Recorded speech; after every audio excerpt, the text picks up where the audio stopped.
கோபம் அடுத்தவங்கள விட உங்கள பத்தி தான் அதிகமா சொல்லுது அப்படின்னு சொன்னா நம்புவீங்களா? கேட்க கஷ்டமா இருந்தாலும் அதுதான் உண்மை. ஏன்னா நம்ம ரொம்ப கோவமா இருக்கும்போது எப்போதும், "அவன் என்ன சொன்னான்? அவ என்ன செஞ்சா?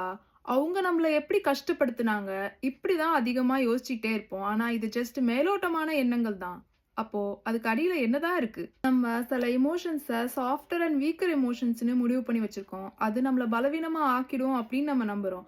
ஸோ அந்த மாரி சிச்சுவேஷன்ஸ்ல நம்ம ரொம்ப பெயின்ஃபுல்லா ஃபீல் பண்ணும்போது, இந்த மாரி ஒரு சாஃப்ட்வேர் எமோஷன்ஸ நம்ம ஃபீல் பண்றதுக்கு முன்னாடி, இந்த கோபம் ஒரு பாடி கார்ட் மாரி டக்குன்னு முன்னாடி வந்து நிக்கும். நம்ம அத பத்தி யோசிக்கிறதுக்கு முன்னாடியே. இதுல ஃபர்ஸ்ட் வர்றது பயம்.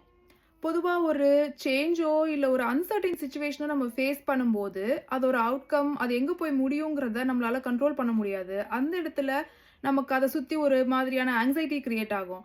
ஸோ அந்த ஹெல்ப்லெஸ்னஸ நம்மளால ஹோல்ட் பண்ணி, அக்செப்ட் பண்ணி, ஹேண்டில் பண்ண முடியாம இருக்கிறதுனால, நம்ம என்ன பண்ணுவோம், அந்த சிச்சுவேஷனுக்கும், அந்த சேஞ்சஸ்க்கும் காரணமான அந்த பெர்சன் மேல அத ஒரு கோவமா மாத்தி, அப்படியே தூக்கி அவங்க மேல எறிஞ்சிருவோம்.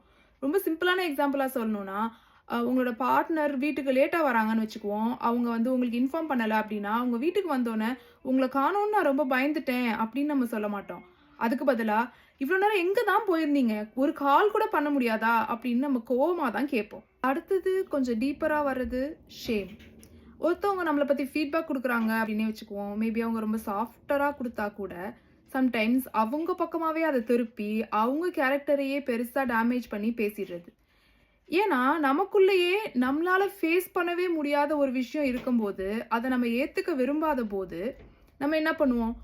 எதுக்க இருக்கவங்களோட கேரக்டர பெருசா அட்டாக் பண்ணி, அவங்கள அந்த இடத்துல பெரிய ப்ராப்ளமா ஆக்குறதுனால, நம்ம அந்த இடத்துல சின்ன ப்ராப்ளம் ஆயிடுறதுனால, நம்ம அத பத்தி கவலைப்பட தேவையில்ல.